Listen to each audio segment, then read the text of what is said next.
Dang, she's next to us. What the fuck? Yeah. Damn. All right, so it's my first time here. I feel like the customary thing to do is one, thank Sarah. And then I'll tell you all that it's my birthday. No, this is- Really feel like a nice sweet Southern girl from North Carolina. And I know we did bad shit back then. And here's how I know. Because I moved to North Carolina when I was 8 years old. And at 8 years old, I was still 116 years since the Civil War. And they were still talking about it.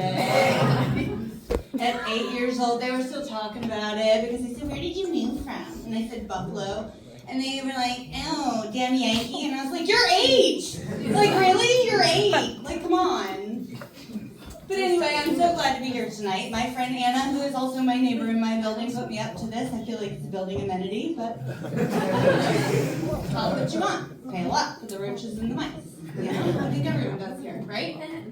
Everyone's got to live in a shitty building their first time in New York. And if you didn't, and you lived in a luxury building, then I'm totally casting shade and judgment on you.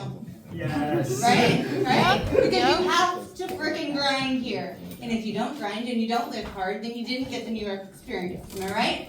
Right. Am I right? Right. Come on.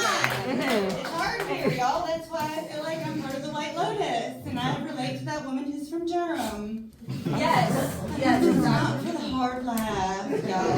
Come on, okay? So when my lease ends in September, I'm leaving and going to Pittsburgh.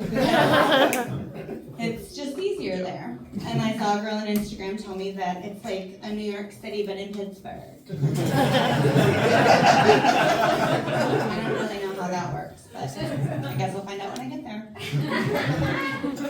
So I am 43 years old. I do have 2 children. I packed us up and moved us to New York because I was working here, had a job that required me to leave my house. It was for a short time, and then I have a work from home job, so it doesn't make sense to live here, because why live in a shoebox, right? And just stay there all the time. I have 2 kids. My oldest is 20 years old. My youngest is 18.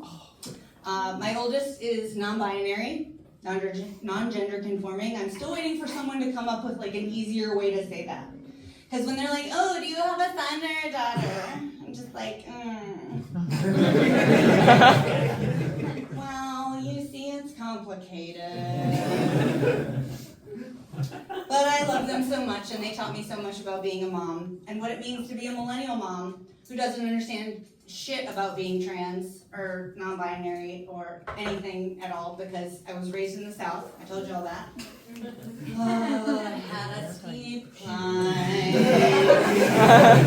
But I did it. I did it for them because they're worth it. You know, if you're going to have a kid that didn't ask to be here, you got to do the work, right? And so my gender non-conforming child lives in Pittsburgh, and I miss them like a hole in my heart. And so that's what will take me to the land of Pittsburgh. And then my son, God love these teenagers. My son was the sweetest boy that you could ever have. And God help him. I prayed so hard. I was like, "Lord, make him gay. Make him gay. I'll be the only woman he ever loves. Please make him gay." Straight as an arrow. So you can't make him gay, in case you were wondering. I tried. Awful. So I do have 2 kids, and my son lives with me, and he's recently gotten into Brazilian Jiu-Jitsu. BJJ. I don't know. Not to be confused with something else. Okay? And he doesn't hug me at all, or love me, or kiss me, or, associate with me in any way whatsoever, because he's 18 years old. But recently, he's come up behind me, and he puts me in one of these, right? And I'm like, "Oh, it's a hug." Hugging me, it's so sweet. So if life's got you in a chokehold, just lean into it and call it a hug. That's my time.